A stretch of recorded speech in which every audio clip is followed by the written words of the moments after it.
ونعوذ بالله من شرور أنفسنا ومن سيئات أعمالنا من يهده الله فلا مضل له ومن يضلل فلا هادي له ونشهد أن لا إله إلا الله وحده لا شريك له ونشهد أن سيدنا ونبينا ومولانا محمدا عبده ورسوله أما بعد فقد قال الله تبارك وتعالى في القرآن المجيد والفرقان الحميد بسم الله الرحمن الرحيم وَذْكُرْ فِي الْكِتَابِ إِبْرَاهِيمَ إِنَّهُ كَانَ صِدِّيقًا نَبِيًّا صدق الله العظيم وبلغنا رسوله النبي الأمين الكريم وقال الله تبارك وتعالى في شأن حبيبي إن الله وملائكته يصلون على النبي يا أيها الذين آمنوا صلوا عليه وسلموا تسليما اللهم صل على سيدنا محمد عدد ما في علم الله صلاة دائمة بدوام ملك الله اللهم صل على سيدنا محمد وعلى آله وأصحابه أفضل صلواتك وعدد معلوماتك وبارك وسلم اللهم صل على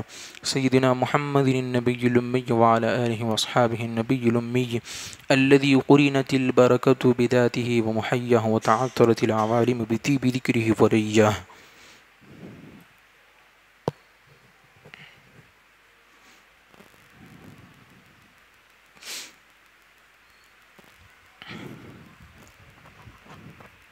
دوستو، بزرگوں، عزیز ساتھیوں، گھر میں سننے والی پردہ نشین ماں بہنوں، السلام علیکم ورحمۃ اللہ وبرکاتہ۔ اللہ تبارک و تعالیٰ کا ہم پر فضل و کرم ہے کہ رب العالمین نے ایمان جیسی دولت ہم کو عطا فرمائی اور ہم پر بڑا احسان فرمایا کہ حضور اکرم صلی اللہ علیہ وسلم کی امت میں پیدا ہونے کا شرف عطا فرمایا اور اس پیدائش پر فخر عظیم عطا فرمایا۔ مزید احسان یہ فرمایا کہ قرآن پاک جیسی عظیم کتاب ہم کو عطا فرمائی تاکہ اس کی منشا کے مطابق زندگی گزاری جائے۔ صحت جیسی نعمت سے مالا مال رکھا الحمدللہ۔ نماز جمعہ کے موقع پر یہاں ہمیں جمع ہونے کی توفیق عطا فرمائے۔ دوستو، بزرگوں، عزیز ساتھیوں، عید الاضحیٰ گزار کر ہم یہاں آئے ہیں۔ ہر سال یہ عید قرباں منائی جاتی ہے، عید الاضحیٰ منائی جاتی ہے۔ ہر سال کی طرح اس سال بھی مسلمانوں نے عید الاضحیٰ کو منایا ہے۔ بہت سے لوگوں نے جانور کی قربانیاں دی ہے۔ جن لوگوں نے بھی قربانی دی ہے، مبارکباد ہے ان کے لیے کہ اللہ تعالیٰ نے ان کے گناہوں کو معاف فرما دیا۔ تو دوستو، بزرگوں، ہر سال کی طرح اس سال بھی ہم نے عید الاضحیٰ منائی ہے اور ہم نے قربانی دی۔ دوستو، بزرگوں، ابراہیم علیہ السلام کا تذکرہ ہوا، آپ ہی کی اداؤں پر عمل ہوا۔ جیسا کہ گزشتہ جمعہ کو بھی یہ بات رکھی گئی تھی کہ مناسک حج میں جو کچھ بھی کیا جاتا ہے، چاہے وہ رمی ہو یا پھر طواف ہو، جو کچھ بھی وہاں پر مناسک ہے حج کے، یہ سارے کے سارے ادائیں ہیں۔ کس کی ادائیں ہیں؟ حضرت ابراہیم علیہ السلام، حضرت اسماعیل علیہ السلام، حضرت ہاجرہ علیہ السلام کی ادائیں ہیں، کیونکہ یہ اللہ کے برگزیدہ بندے ہیں، اللہ تعالیٰ کے محبوب ہے، اللہ تعالیٰ کے دوست ہے، اللہ تعالیٰ ان سے محبت فرماتا ہے، اسی لیے ان کی اداؤں کو اتنی پسند کیا کہ قیامت تک آنے والے مسلمانوں پر یہ فرض کر دیا، زندگی میں ایک بار استطاعت جس کے پاس ہو ان پر، کہ وہ حج کرے۔ تو یہ ساری جو کچھ بھی چیزیں میں کی جاتی ہے، یہ ساری ادائیں ہیں ابراہیم علیہ السلام اور اسماعیل علیہ السلام، ہاجرہ علیہ السلام کی۔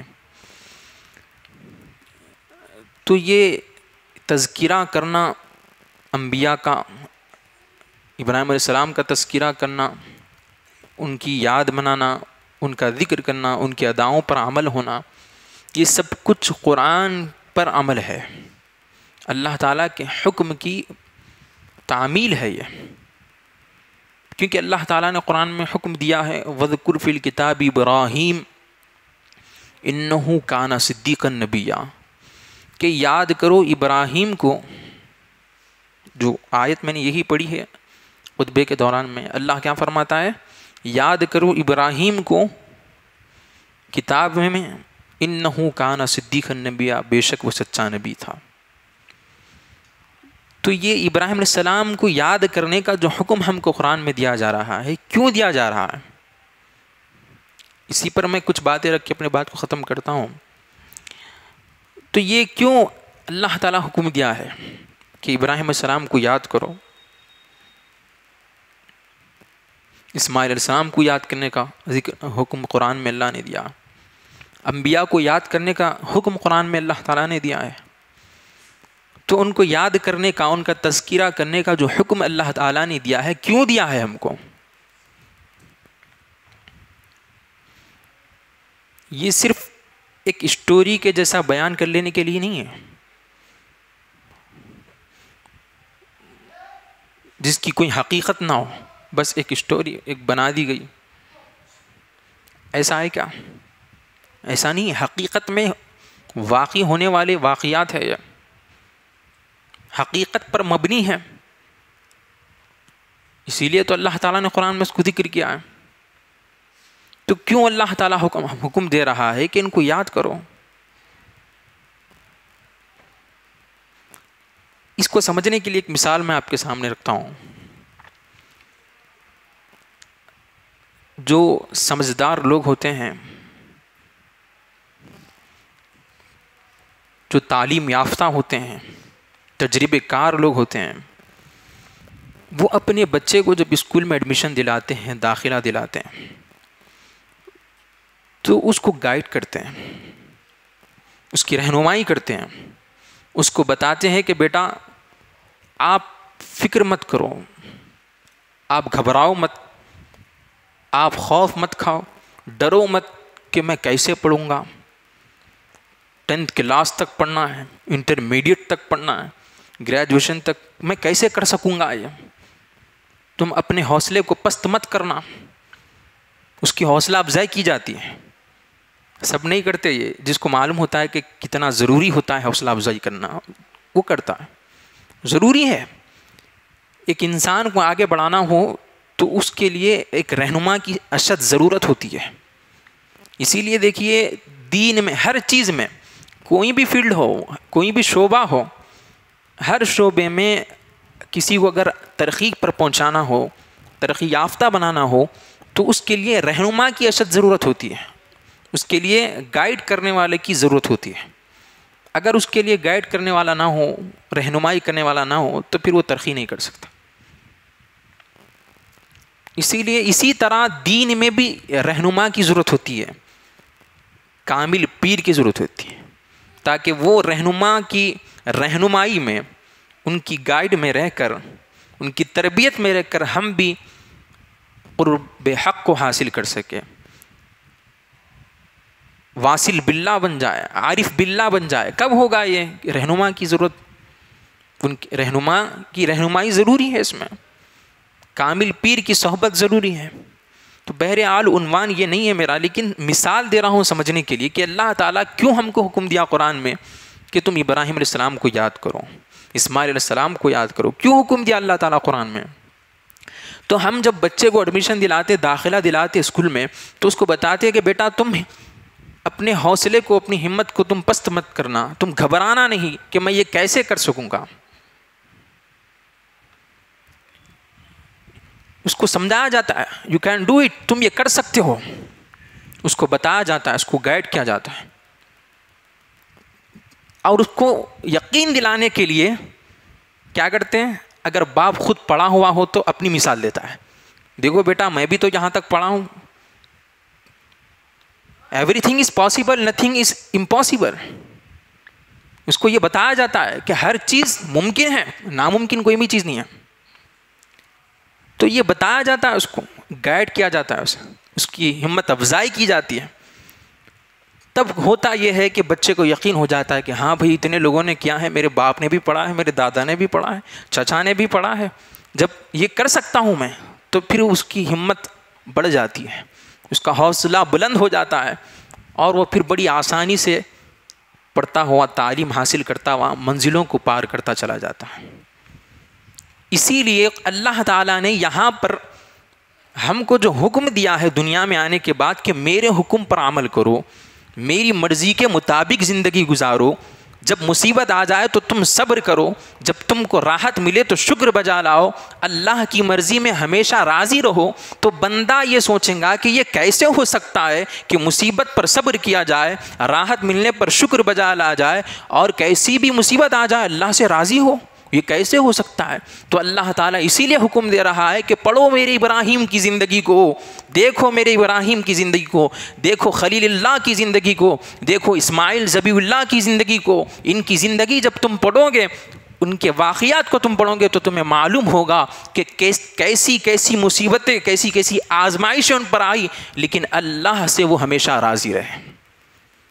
اللہ کے حکم پر انہوں نے کیسے عمل کیا ہے. تو دوستو بزرگو, یہ وجہ ہے ابراہیم علیہ السلام کو یاد کرنے کا حکم جو قرآن میں ہم کو دیا گیا, اسماعیل علیہ السلام کو یاد کرنے کا جو حکم ہم کو قرآن میں اللہ نے دیا, کیوں دیا؟ تاکہ ان کی زندگی کو پڑھ کر ہم اپنی زندگیوں کو سنوار سکیں, تاکہ ان کی زندگیوں کو دیکھ کر انہوں نے کیسے آخرت کو بنایا ہے, انہوں نے کیسے اللہ کو راضی کیا ہے, یہ کیسے اللہ سے راضی رہے ہیں. جب ان کی زندگیوں کو ہم دیکھیں گے تو ہمارے بھی حوصلے بلند ہوں گے, ہمیں بھی ہمت ملے گی, اور ہم بھی مصیبتوں کا سامنا کریں گے, صبر کریں گے, اللہ کی مرضی میں راضی رہیں گے. یہ بات ہے دوستو بزرگوں. لیکن افسوس اس بات پر کہ مسلمانوں نے اس کو بس ایک واقعات کی حد تک رکھ دیا, بس سننے کی حد تک رکھ دیا, اس کو اپنی زندگی میں عمل میں لانے کی کبھی کوشش نہیں کی. یہ ہماری خرابی ہے دوستو بزرگوں. قرآن جو اللہ تعالیٰ نے ہمیں بھیجا ہے, یہ کتاب, یہ کیوں بھیجا ہے؟ کوئی مر گیا تو اس پڑھنے کی کتاب نہیں ہے, جو ہے دکانوں میں برکت کے لیے پڑھنے کی کتاب نہیں ہے, یہ برکت کے لیے کوئی مر گیا تو پڑھنے کے لیے, یہ ہم اس کو بنا کے رکھ دیے. میں یہ نہیں کہتا کہ آپ مت کریے, کوئی انتقال ہوگا تو قرآن مت پڑھو, میں یہ نہیں کہتا, پڑھنا ہے اصالہ صاحب کرنا ہے, لیکن مقصد کیا ہے قرآن کے نازل ہونے کا؟ کتاب اللہ تعالیٰ نے جو ہم کو یہ بھیجی ہے, مقصد کیا ہے؟ یہ مقصد اس کا یہ ہے کہ یہ کتاب کو پڑھا جائے, اس میں اللہ نے جن چیزوں پر عمل کرنے کا حکم دیا اس پر عمل کیا جائے, اور جن چیزوں سے رکنے کا اللہ نے حکم دیا اس سے رکا جائے. یہ مقصد ہے قرآن کے آنے کا. لیکن افسوس کی بات ہے دوستو, ہم نے بس اس کو سننے کی حد تک, پڑھنے کی حد تک رکھ دیا. ہر چیز قرآن میں آپ کو ملے گی. آخرت کیسے بنانا ہے قرآن میں ملے گا, دنیا کیسے بنانا ہے قرآن میں ملے گا. ایسا نہیں ہے کہ قرآن کو پڑھنے سے صرف آخرت سنورتی, دنیا نہیں سنورتی, دنیا بھی قرآن کو پڑھنے سے سنورتی. ہر چیز کا حل قرآن میں اللہ تعالیٰ نے رکھا ہے. تو اللہ تعالیٰ حکم دیا ہے کہ ابراہیم کو زندگی کو پڑھو, ان کا تذکرہ کرو, دیکھو وہ اللہ کے مرضی پہ کیسی اپنی زندگیوں کو قربان کر دیا. تو یہ ابراہیم علیہ السلام کی زندگی ہم ہر سال سنتے آتے ہیں, لیکن سننے کی حد تک رکھ دیا, عمل میں لانے کی کوشش نہیں کرے کبھی. دیکھو آپ ابراہیم علیہ السلام کی زندگی کا ہم جائزہ لیں, کیا کیا سبق آپ کی زندگی میں ہم کو ملتا ہے. جب آپ پیدا ہوئے, آپ جوان ہوئے, ایک غار میں تھے آپ, تو آپ کی زندگی میں سب سے پہلا سبق کیا ملتا ہے ہمیں؟ ایک غار میں تھے آپ, کیونکہ نمرود نے حکم دیا تھا کہ کوئی بچہ پیدا نہیں ہونا, جو بھی بچہ پیدا ہوگا اس کو قتل کر دیا جائے.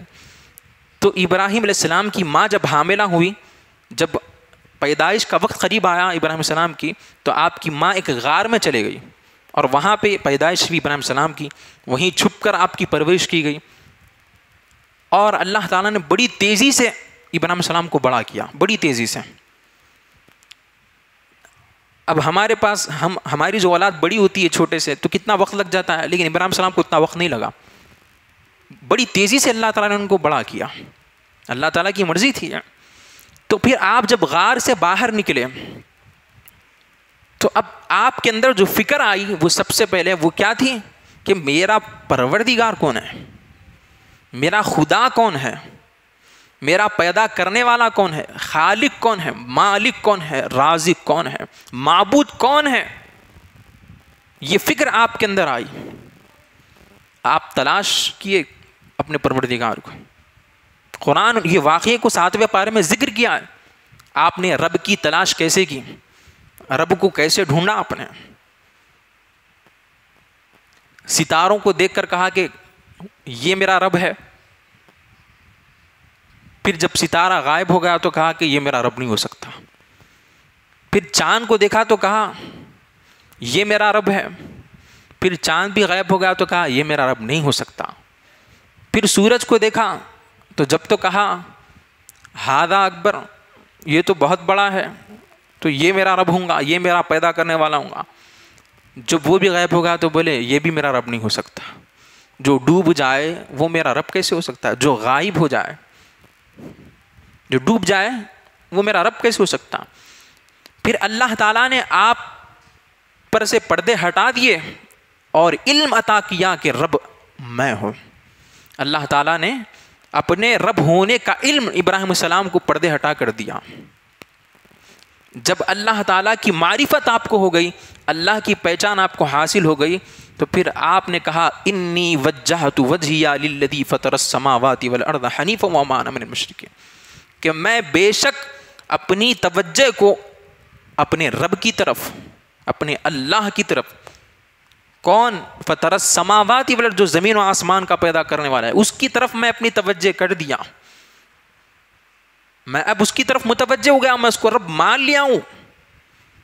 وما انا من المشرکین، میں حنیف ہوں، میں مشرکوں میں سے نہیں ہوں، میں شرک کرنے والوں میں سے نہیں ہوں۔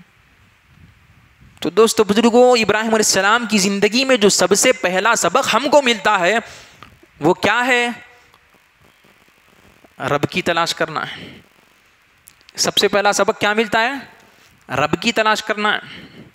تو اب ہمیں چاہیے کہ ابراہیم علیہ السلام نے جیسے رب کی تلاش کی تھی، ہم بھی ویسے رب کو تلاش کریں۔ اب ہمیں یہ تو معلوم ہے کہ ہمارا پیدا کرنے والا اللہ ہے، کیونکہ ہم مسلمان کے گھر میں پیدا ہوئے ہیں، ہم کو اس بات کا علم ہے کہ اللہ ہی ہمارا خالق ہے، لیکن صرف اتنا ہی جاننا کافی نہیں ہے، تحقیق میں پہنچنا پڑتا ہے، تحقیق کرنا پڑتا ہے، تہ تک پہنچنا پڑتا ہے کہ اللہ پیدا کرنے والا ہے ہمارا تو کیسا ہے، اللہ ہمارا پالنے والا ہے تو کیسا ہے، اللہ ہماری ضرورت کو پوری کرتا ہے تو کیسا کرتا ہے۔ یہ فکر ہونا ہمارے اندر، یہ علم حاصل کرنا۔ ہم ابراہیم السلام کی زندگی میں ملنے والا آپ کی زندگی سے سب سے پہلا سبق یہ ہے۔ یہ اندر ہمارے فکر ہونا چاہیے، نہیں ہونا چاہیے؟ ہونا چاہیے۔ دیکھیے کوئی اگر آدمی ہوا میں اڑ رہا ہو تو ہم کیا کرتے ہیں؟ ارے ایسا کیسا اڑ رہا بھائی بول کے ہمارے اندر فکر ہوتی، معلوم کریں گے، اتنا دور جانے کی ضرورت نہیں، آسان بات ہے۔ کوئی بلڈنگ بنا لیا 4 منزل کی 5، ارے اتنا پیسہ کیسا آ رہا ہے اس کے پاس بول کے کیسا معلوم کرتے ہیں؟ اس کے دوستوں سے پوچھتے کیا بھائی کیا کاروبار کر رہا ہے؟ نہیں خیریت؟ ارے ایسا کیسا اس کے پاس اتنا پیسہ آ رہا؟ فکر ہو جاتی ہے ہمارے کو، معلوم کرتے اس کے بارے میں۔ تو ہر چیز کے بارے میں فکر ہوتی ہے ہمیں اور اس کے بارے میں معلومات حاصل کرتے ہیں۔ ارے پیدا ہوئے جب سے ہم اللہ کو رب بول رہے ہیں، پالنے والا بول رہے ہیں، ہماری ضرورت کو پوری کرنے والا اللہ کو مان رہے ہیں ہم، لیکن کبھی ہمارے اندر یہ فکر نہیں آئی کہ ارے بھائی کیسا پالتا اللہ ہمیں، ہماری ضرورت کو کیسے پوری کرتا ہے وہ، ہماری پرورش کیسے کرتا ہے وہ، اس کے بارے میں بھی تو ہمیں جاننے کی فکر ہونا چاہیے۔ غلط کہہ رہا ہوں کیا میں؟ ہونا چاہیے، نہیں ہونا چاہیے ہمارے اندر یہ فکر؟ یہ فکر بھی ہمارے اندر ہونا چاہیے کہ اللہ ہمیں پیدا کیا ہے تو کیسے کیا، ہمیں پالتا ہے تو کیسے پالتا؟ بھائی اللہ پالتا بولتے ہیں، ہم کیسے پالتا؟ ارے بھائی کاروبار کر کے کما رہے ہیں ہم سب، محنت کر کے پیسے سے خرید کے کما رہے ہیں، آسمان سے ڈائریکٹ نہیں اتر رہا، پھر پالنے والا اللہ کیسا ہے؟ بظاہر تو ایسے دکھ رہا ہے کہ ہم ہی محنت کر رہے ہیں، ہم ہی پیسہ کما رہے ہیں، ہم ہی پسینہ ٹپکا کے محنت کر کے کما کے ہم خود کھا رہے ہیں، پھر اللہ کیسے کھلا رہا؟ سوچنے والی بات ہے نہیں ہے۔ آپ کو میں یہ بات اس لیے نہیں بول رہا ہوں کہ اس کا مطلب یہ نہیں ہے کہ اللہ نہیں پالتا، بالکل پالتا اللہ، لیکن کیسے پالتا، وہ ہماری ضرورت کیسے پوری کرتا ہے، اس کا علم ہونا نہیں ہونا، ہمیں ہونا ہے۔ ابراہیم السلام کی زندگی میں ملنے والا پہلا سبق یہی ہے ہمارے لیے کہ رب کی تلاش کی جائے، رب کو پہچانا جائے۔ اور اس سے پہلے ایک مرتبہ کچھ ہی مہینوں میں، 1-2 مہینے پہلے کی بات ہے، یہ عنوان پر بیان بھی ہوا تھا اس مسجد میں کہ علم کا حاصل کرنا ہر مسلمان مرد اور عورت پر فرض ہے۔ تو وہ کون سا علم ہے؟ سب سے پہلا جو علم ہم کو حاصل کرنا فرض ہے ہمارے اوپر، وہ سب سے پہلی چیز کیا ہے؟ خدا کی پہچان ہے، رسول کی پہچان ہے۔ یہ فرض ہے ہمارے اوپر پہچاننا، لیکن ہم اس سے روگردانی کرتے ہیں، ہم اس سے انجان ہیں. کبھی ہمیں اس بات کی فکر نہیں ہوئی کہ اللہ کو پہچانیں، رسول کو پہچانیں. تو ابراہیم علیہ السلام کی زندگی سے ملنے والا پہلا سبق رب کی تلاش کرنا ہے.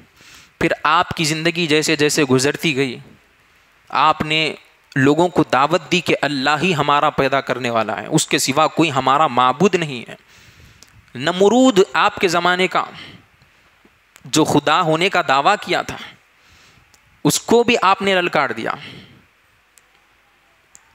ڈرے نہیں، بے خوف و خطر ہو کر اس کا بھی سامنا کیا. نمرود کا سامنا کیا آپ نے، نمرود کو بھی چیلنج کیا کہ تو خدا ہے تو کیسے ثابت کر کے دکھا. تو کیا بولا نمرود؟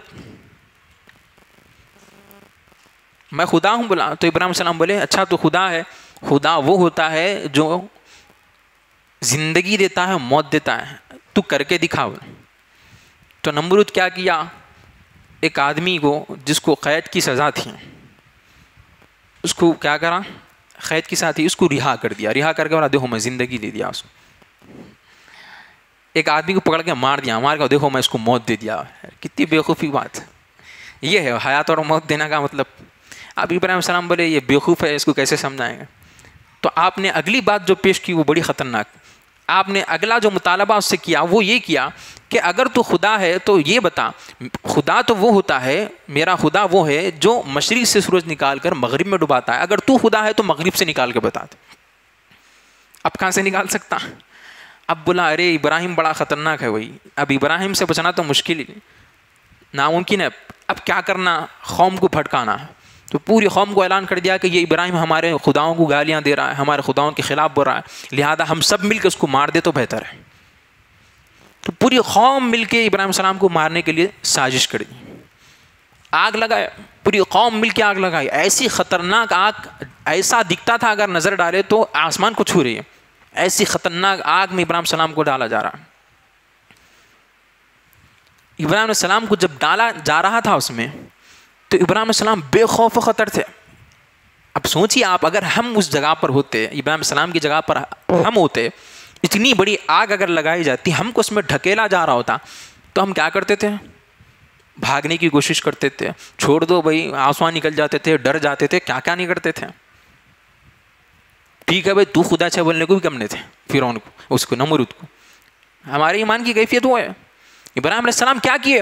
بے خوف و خطر ہو کے بولے ارے ڈالتے تو ڈالو جی، میرا پروردگار ہے، اگر میرے حال سے باخبر ہے میرا پروردگار. اللہ، آپ کی نظر اللہ پہ تھی، رب پہ تھی آپ کی نظر، آپ کی توجہ اللہ کی طرف تھی، قوم کی طرف توجہ نہیں تھی. آپ کی ڈالنے والے قوم ہے، لیکن کس کے حکم سے ہو رہا ہے؟ یعنی دیکھ رہا ہے میرا پروردگار.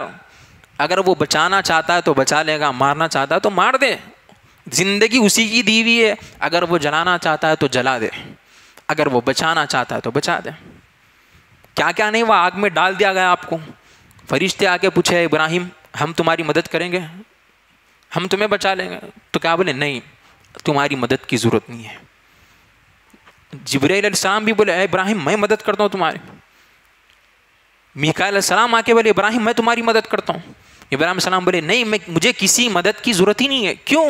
میرا پروردگار میرے ساتھ ہے، میرے حال سے باخبر ہے، وہ میرے حال کو جانتا ہے کہ اس کا ابراہیم، اس کا بندہ آگ میں جلنے والا ہے. اگر وہ جلانا چاہتا ہے تو میں جلنے کے لیے تیار ہوں، اگر وہ بچانا چاہتا ہے تو میں بچنے کے لیے تیار. معمولی بات نہیں ہے دوستو، یہ خالی بول لینے کا نہیں ہے. یہ خالی بول لے کے ہم سبحان اللہ بول کے نکل جاتے. خالی ایمان کو ذرا غور کرو، کیسا ایمان تھا ابراہیم علیہ السلام کا. نہیں کیسا ایمان تھا ان کا، اللہ سے کیسی محبت تھی. دیکھو آپ، کیا یقین تھا آپ کا کہ اللہ تعالیٰ مجھے جانتا ہے، میرے ساتھ ہے، میرے حال سے وہ باخبر ہے، وہ جانتا ہے. اب وہ جلانا چاہتا تو جلا دے، وہ بچانا چاہتا تو بچا دے. اتنی خطرناک آگ میں کون بول سکتا دوستو. اور اللہ تعالیٰ کی مرضی وہاں پہ بچانے کی تھی. تو آپ نے، اللہ تعالیٰ نے آگ کو حکم دے دیا کہ اے آگ تو ٹھنڈی ہو جا، ابراہیم پر سلامتی والی بن جا. آگ ابراہیم السلام کو نہیں جلا سکی، آپ کے کپڑے بھی سلامت تھے، آپ کا جسم تو جسم، آپ کا لباس بھی سلامت تھا، آپ کے لباس کو بھی آگ نہیں جلا سکی. کیوں؟ حکم خدا کا تھا اس پر.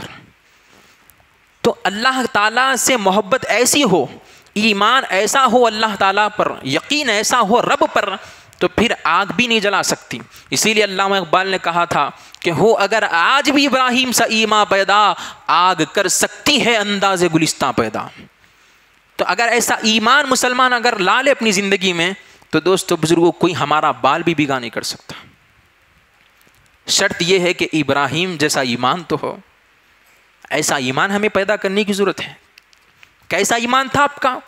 اللہ کی مرضی سے راضی, اگر وہ جلانا چاہتا ہے تو جلنے کے لیے تیار ہے. ہمارے اندر یہ فکر, اگر وہ جلانا چاہتا ہے تو جلنے کے لیے تیار.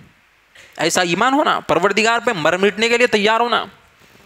ایمان والا جو ہوتا ہے, اللہ سے محبت کرنے والا, وہ کیا بولتا ہے؟ اس کا ایمان یہی بولتا ہے کہ جان اللہ کی دی ہوئی ہے, اگر وہ لینا چاہتا ہے تو میں دینے کے لیے تیار ہوں. کیوں؟ میرا کیا ہے بھائی, جس کا ہے اس کو دینے میں کیا جاتا ہے, جس کا ہے اس کو دینے میں کیا جاتا ہے. یہ فکر ہمارے اندر ہونا, یہ ایمان ہمارے اندر ہونا, جیسا ابراہیم علیہ السلام کے اندر تھا. اللہ کی مرضی سے راضی رہنا, شکوہ نہیں کرے آپ. ہم ہوتے تو کیا بولتے تھے, اے اللہ پوری قوم مشرک ہے, تیرے ساتھ شرک کر رہی ہے, تجھے ماننے کے لیے تیار نہیں ہے,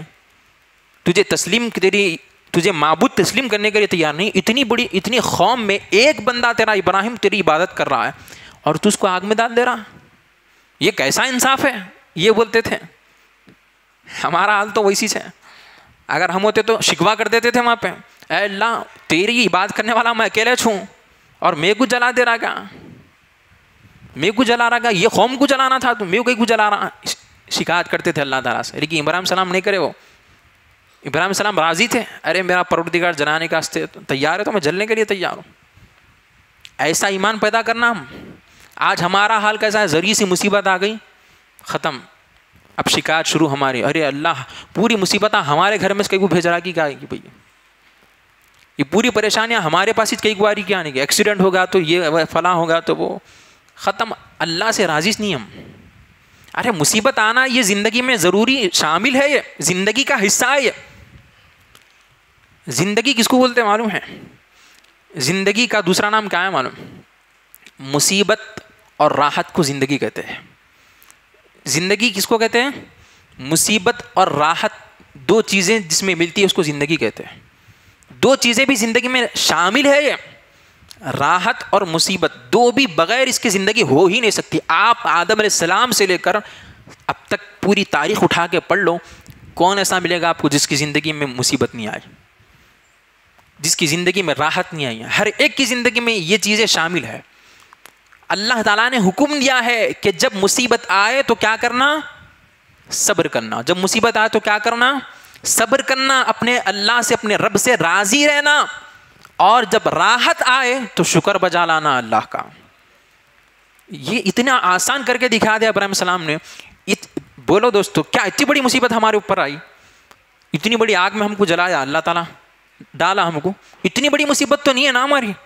پھر ہم چھوٹی چھوٹی مصیبتوں پہ اللہ سے ناراض ہو جاتے ہیں, شکوہ و شکایت کرنے لگتے ہیں, اللہ سے دور ہو جاتے ہیں. ایسا نہیں ہونا چاہیے. ابراہیم السلام کی زندگی بتا رہی ہے کہ اتنی بڑی مصیبت بھی اگر ہماری زندگی میں آ جائے تو اس پروردگار سے راضی رہو.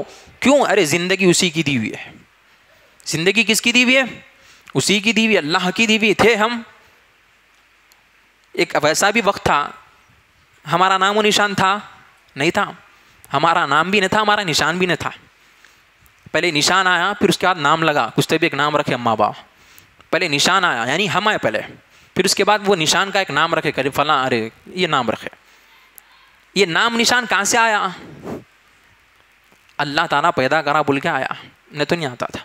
تو زندگی دیا اللہ تعالیٰ ہمیں, ہمارا پروردگار ہم کو پیدا کیا. اگر وہ ہماری جان لینا چاہتا ہے تو لبیک کا نام حاضر ہے مولا, لبیک اللہم لبیک بول کے پڑھتے ہیں نا طواف میں, لا شریک لک لبیک, حاضر ہے ہم بولنا. ابراہیم السلام وہی بولے تھے, حاضر ہے مولا, وہی بولے. وہی صدا ہے جو مناسک حج میں ہو رہی ہے. تو ہم بھی ایسے حاضر ہو جانا اللہ کی بارگاہ میں, راضی ہوں مولا, میں شکایت نہیں کرنا.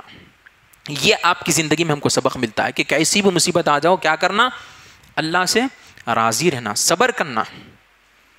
پھر اس کے بعد کیا ہوا؟ اللہ تعالیٰ نے مدد کی آپ کی، آگ پر حکم دے دیا، آپ سلامتی کے ساتھ آگ کے باہر نکلے. لوگ دیکھ کے حیران ہو گئے کہ ارے اتنی خطرناک آگ، ارے کیا تو بھی قصہ ہے بھائی ابراہیم کا، یہ مارے تو مرتا نہیں، جلائے تو جلتا نہیں. بولے آخر مارنا تو کیسا مارنا بھائی ابراہیم کو؟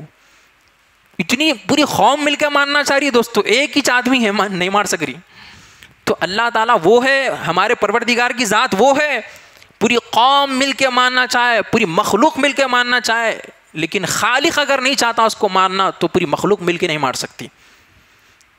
اگر اللہ اس کو مارنا چاہتا ہے کسی کو، کسی ایک کو، پوری قوم مل کے اس کو بچانا چاہتی ہے تو نہیں بچا سکتی.